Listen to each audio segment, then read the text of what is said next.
Video editing-ku waa xirfad kuu oggolaanaysa inaad ku shaqayso meel kasta, waqti kasta, adiga oo ka samaynaya lacag aad u fiican. Muuqaalkeenan maanta waxaan kugu bari doonaa 3 animation oo ka dhigaya muuqaalkaaga next level. Waxaan u adeegsan doonaa CapCut PC. Waad nala samayn kartaa dad adeegsanayso CapCut Mobile. Okay saaxiib, ha ilaawin leegtaa. Qofkii commentiga ku soo qoro video editing waxa uu heli doonaa dhammaan waxyaabaha aan u adeegsaday muuqaalkan. Haddaad u baahan tahay barashada video editing-ka, waxaan kuu diyaarinay koorso. Fadlan iska soo diiwaangeli dhinaca description-ka. Animation-keena koobaad waa Glass Animation. Animation-kan waxaa adeegsadaa YouTuber-ka caanka loo yaqaano Iman Gazi. Waana animation qurux badan oo soo jiidasho leh. Animation-keena labaad waa Timeline Scrolling. Kan waa animation aad u qurux badan. Waxa uuna ka dhigayaa muuqaalkaaga mid si fiican loo fahmo. Animation-keena saddexaad waa CC Light Swim. Animation-kan waxa uu ku oggolaanayaa inaad ku darto muuqaalkaaga iftiin light ah, waxaana lagu sameeyaa application-ka After Effects. Marka ugu horeysa doonayno inaan samayno animation-ka Glass Effect ee markaa Iman Gazi, waxaa markaa soo qaadan doonaa assets-kan u isticmaali lahayn muuqaalkeenan. Marka ugu horeysa waxaad soo gashan doontaa muuqaalkaaga oo doonaysa markaa inaad ku samayso Glass Effect-ga, kadibna waxaad soo qaadan doontaa Glass PNG. Horena saydi ku soo sheegay qofkii commentiga ku soo qora video editing like-na saara uu beheli doona Glass PNG-gan. Okay, waxaan soo gashan doonaa oo kale thumbnail-kii baan soo gashan doonaa aan doonaynay inaan Glass Effect-ga aan markaa ka soo dhex muujino. Saad aragtaan thumbnail-ku weynaaday oo shaashadoo dhan ayuu naga wada qabsaday. Waxaan soo dhimi doonaa scale-kiisa, kadibna waxaan ka soo dhigi doonaa meelaha content ayaan ka soo dhigi doonaa. Markaan content ka soo dhigno, waxaan imaan doonaa meesha ku qoran tahay mask. Markaan mask tagno, waxaad ku dhufan doontaa meesha ku qoran tahay add mask, kadibna waxaad ka sii dooran doontaa rectangle ayaad ka sii dooran doontaa. Waxaad markaa rectangle ka gaarsiin doontaa thumbnail-ku meeshu ku joogay ayaad gaarsiin doontaa xagga sare iyo xagga hooseba. Okay, markaad gaadho meesha thumbnail-ku ku joogay, waxaad imaan doontaa meesha ku qoran tahay round corners baad imaan doontaa. Waxaana ka dhigi doontaa 25 baad ka dhigi doontaa si ay noogu soo baxdo markaa hareero yar oo qalooca. Okay, waxaan tegi doonaa meesha basic ku qoran tahay, kadibna waxaan dhigi doonaa meesha bartanka ayaan dhigi doonaa. Hadda waxaan haysanaa markaa waxa weeyaan waa thumbnail-kii isagoo inoogu dhex jira Glass PNG-gii. Okay, thumbnail-ka ayaan ku dhufan doonaa. Waxaan tegi doonaa meesha ku qoran tahay animation. Markaa waxaan soo gelin doonaa animation-ka ku qoran tahay slide up ayaan ku dhufan doonaa. Okay, waxaan dhinacan ka dhigayaa duration-ka meelaha 2 second ayaan ka dhigi doonaa. Markaas san ayuu noogu soo muuqan doonaa.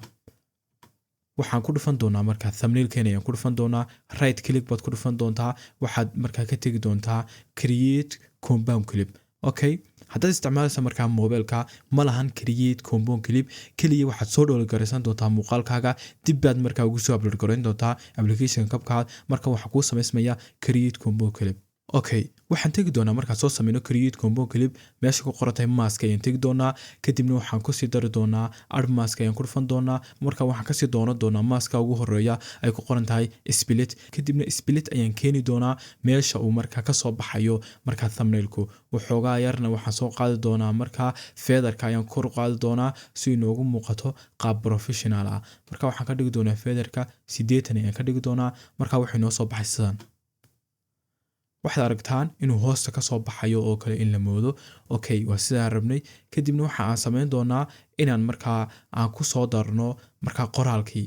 Waxaan iman doonaa meesha ku qoran text iman doonaa. Markaa text imaano, waxaad ka soo dooran doontaa qoraalkaagii aad rabtay aad ka soo dooran doontaa. Markaad qoraalkaad rabtay ka soo doorato, waxaad ku qori doontaa meeshan title-kii markaa ciwaanka thumbnail-kaaga. Su'aal ahaan oo kale waxaan ku qori doonaa sir sida loo helo subscribe badan. waxaan imaan doonaa meesha ku qoran tahay fonts oo farta ayaan ka bedeli doonaa. waxaana ka soo dhigi doonaa markaa far markaa qurux badan ayaan ka soo dhigi doonaa. kadibna waxaan soo dooranay fartaan cajabisay. farta ayaan scale-keeda hoos soo dhigi doonaa adiga oo dhinacan ka maamulaya. Okay, fartii waxaan soo hoos dhigi doonaa markaa thumbnail-ka ayaan soo hoos dhigi doonaa. kadib waxaan samayn doontaa inaad markaa haddana soo qorto views-kii iyo inta markaa saacadoodkeeda ka soo wareegtay ee uu muuqaalkan yaalay. Okay, hadda waxaan haysanaa markaa waa dhammaan thumbnailka inoo diyaarsan, waa titleka iyo viewska inoo diyaarsan. Hadda waxaan samayn doonaa inaan animation markaa ku samayno intaa markaa qoraalka aan ku samayno. Marka ugu horeysa waxaan markaa select siin doonaa inagoo mousekeena saa ku odhanayna markaa labada qoraal aan soo qoranay. Kadibna right click baad ku dhufan doontaa, waxaana ku soo baxay create combo clip. Horena saan soo sheegnay haddaad telefoon isticmaalayso create combo clip kuma shaqaynayo, weli laguma soo dirin qaybta telefoonka. waxaad samaynaysaa intaad muuqaalkaaga export karayso ee dib u soo ceshan doontaa. Kadib markaad create combo clip ku dhufano waxaan markaa raacin doonaa isagana animationka soo raacinay markaa kii hore ahaa slide up ayaan soo raacin doonaa. waxaan ka dhigi doonaa durationka markaa meelaha 2 seconds aan hore u soo sheegnay. kadibna saas ay kugu soo bixi doonaa. Okay, waxaan imaan doonaa meesha ku qorantay maski. kadibna isagana add mask aad kusoo dooran doontaa, waxaana ka soo qaadan doontaa split aad ka soo qaadan doontaa, isagana dhinacan ayaad ku aadin doontaa meesha ay ka soo baxayaan, waxoogaa yarna featherka ayaad kor ugu dalici doontaa. Okay, aan isla fiirina barqaabku soo baxaan. Okay, dhammaantood waxaan samayn doonaa inaan markaa selectkooda niraahno, kadibna aan right click ku dhufano. markaan right click ku dhufanana aan kasii doorano create combo clip. markaan intaa ku dhufano hadda waxaad aragtaa inaad maamuli karto dhammaan clipyadii oo markaa hal meel aad markaa ka maamulayso. Okay, waan yareyn doonaa. markaan yareyno waxaan soo agdhigi doonaa markaa halkaas ayaan soo agdhigi doonaa, kadibna saas ayuu kuugu soo bixi doonaa. hanu gudubno animationkeena labaad. haddaba saan u samayno animationkeena labaad ee ahaa timeline scrolling, waxaan u baahanay marka ugu horeysa inaad soo gashato videogaagii. kadibna waxaad imaan doontaa meesha ku qoran text. markaa far soo qaadato halkan ayaad ku qori doontaa markaa sanadada, dhammaan sanadada waa inoo dedejin doonaa. 2000 baan kasoo bilaabi doonaa ilaa aan ka gaarina markaa 2010 si ay noogu badato markaa tirada markaa wareegaysa. hadda waxay noo soo dhamaystirmay markaa sanadadan soo qorin inoo soo dhamaystirmay. kadibna waxaan tegi doonaa meesha fonts ku qoran tahay, waxaana soo dooran doonaa far qurux badan ayaan soo dooran doonaa oo markaa ku habboon markaa qoraalkan soo qaadanay. Okay, waxaan soo qaadanay farta ayaan soo qaadanay fartan. kadibna waxaan samayn doonaa inaan markaa 2000 aan ku aadino markaa meesha bartanka. kadibna waxaad samayn doontaa inaad hoos scroll u tiraahdo qaybta farta, kadibna meesha transform ku qoran tahay aad ku dhufato.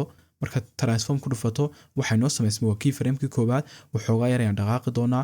markaan waxoogaa dhaqaaqno waxaan ku samayn doonaa waa keyframe-ka labaad. kadibna waxaan markaa gaarsiin doonaa meesha aan doonaynay ahayd 2010 ayaan gaarsiin doonaa.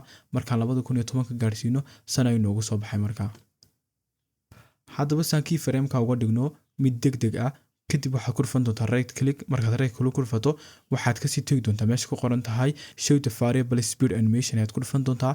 kadib markaad ku dhufato halkaas waxaa markaa ka tegi doontaa meesha ay ku qoran tahay y ayaad ka tegi doontaa. waxaad ku dhufan doontaa marka keyframe-ka koobaad halkaas ayaad ku dhufan doontaa. kadibna waxaad ka dhigi doontaa animationkaas ayaad ka dhigi doontaa. markaad animationka raaciso kadibna waad kasoo bixi doontaa adigoo ku dhufanaya right click. kadibna aad kusii dhufanayso meeshii aad doorato ah markaa hide variable speed animation. kadibna sana ayuu noo soo bixi doonaa. hadda waxaan samayn doonaa inaan combo clip samayno. combo clips aan hore iskula soo aragnay waxaan ku dhufan doonaa right click. kadibna waxaan kusii dhufan doonaa create combo clip. waxaan imaan doonaa meesha ku qorantay video. kadibna waxaan kasii tegi doonaa meesha ku qorantay maski. markaan mask ka tago kadibna waxaan ku dhufan doonaa add maski. markaan add mask ku dhufto waxaad kasii tegi doontaa meesha ku qoran tahay rectangle ayaad kasii tegi doontaa. rectangle-kaasaad ku beegi doontaa markaa meeshii aad rabtay in marka uu ku istaago timeline-ku. hadda waxaan rabaa markaa inuu ku istaago 2010 inuu ku istaago ayaan rabaa. kadibna waxoogaa yar ayaan markaas ugu soo dhaweyn doonaa rectangle-ka. kadibna meesha ay ku qoran tahay feather ayaad markaa waxoogaa yar kor u qaadi doontaa. hadda waxaan haysanaa animationkan. haddaba saan uga daba marino markaa backgroundkan gadaal aan uga marino saad muuqaalka hore kusoo arkayseen, waxaad samayn doontaa inaad muuqaalkaaga duplicate kiraahdo ama isku taabsato Ctrl C iyo Ctrl V. waxaad haysataa markaa 2 muuqaal ayuu markaa kuu noqday. kadibna waxaad samayn doontaa in muuqaalka sare aad tagta meesha ku qoran tahay remove background. kadibna aad kasii doorato auto remover. Okay saaxiibayaal, hadda waxay nooga baxay markaa backgroundkii markaa muuqaalkan duplicate sonary. waxaan samayn doonaa in intaan qabanno markaa muuqaalkii timeline scrolling-ka ayaan xagga hoose ka marin doonaa markaa muuqaalkii markaa aan ka jarnay background-ka. kadibna waxaan tegi doonaa meesha ku qorantay video basic baan kasii dooran doonaa. scale-ka ayaan soo weyneyn doonaa saa ugu muuqata markaa scale-ka mid aad u weyn.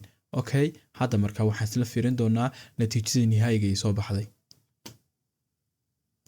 sadaragtaan waxa markaa inoo sameysmay waa scrolling timeline balanu gudubna animationkeena saddexaad okay saaxiibayaal saan iskula sameeyno animationka CC Let Swim waxaan soo gashan doonaa marka ugu horeysa backgroundka kadibna waxaan soo qaadan doonaa shaygii aad doonaysay marka inaad ku sameyso iftiinka marka ama CC Let Swimka imika waxaan soo qaadan doonaa maskaxdan inaan soo qaadan doonaa kadibna waxaan sameyn doonaa inaan taabsano marka Ctrl C iyo Ctrl V hadaa telefoonka isticmaalaysana duplicate ayaa dooran doontaa ama meesha ku qortay copy okay waxaad tagi doontaa marka xabada u sareysa ay tagi doontaan hadda copy kadibna waxaad tagi doontaa meesha ku qoran tahay artist ay tagi doontaa marka artist tagto halkan ayaa marka daba shaqada ka qabanayna meesha ku qoran tahay exposure kor ayaad u dalici doontaa meeshan kale ku qoran tahay marka contrast iyadna kor ayaad u qaadi doontaa highlight kana marka waxoogaa yar ayaad marka minus gelin doontaa hadda waxaan ka dhigi doonaa -19 kadibna waan ka soo bixi doonaa oo waxaan imaan doonaa meesha ku qortay video kadibna waxaan sameyn doonaa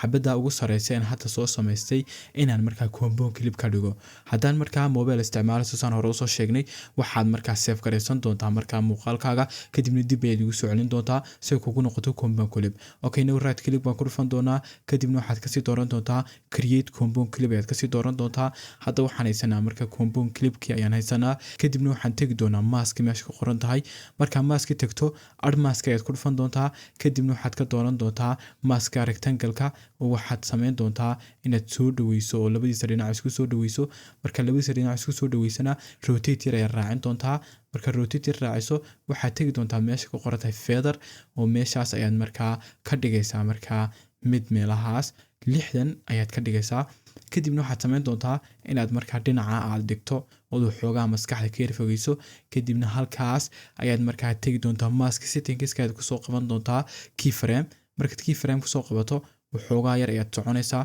markaad waxoogaa yar socoto waxaad soo jiidi doontaa markaa iftiinka aad sameysanay hadda waxa uu inoo noqday natiijadii ugu dambeysay sidaad hadda aragtaan marka saaxiibayaal waxaan rajeynayaa inaad muuqaalka wax badan ka faa'iiday haddaad jeceshiin muuqaaladan oo kale nagula soo wadaaga dhinaca commentiga insha Allah waxaan kasoo sameyn doonaa tutorial fara badan oo ku saabsan CapCut PC-ga ha ilaawin like-ta iyo markaas subscribe-ta haddaad doonayso inaad hesho asayskana commentiga ku soo qor video editing waana ku soo dirayaa insha Allah